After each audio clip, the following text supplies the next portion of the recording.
finished riding at Parkwood Off-Road, otherwise known as Tong Enduro, and that place is amazing.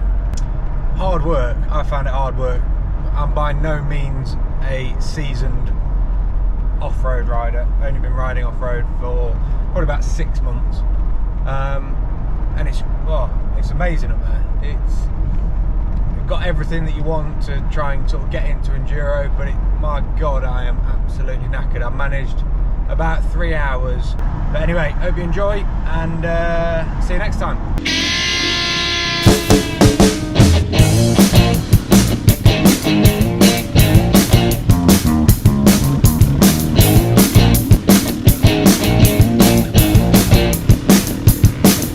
If she's out on a drink tonight, you'll spot her in a heartbeat, looking like a keeper, but she's never kept a clean sheet. All the lads around her like the champion of West Street. Yeah, it makes her fit, but she's a fucking athlete. iPhone in her hand tonight, the girls are on the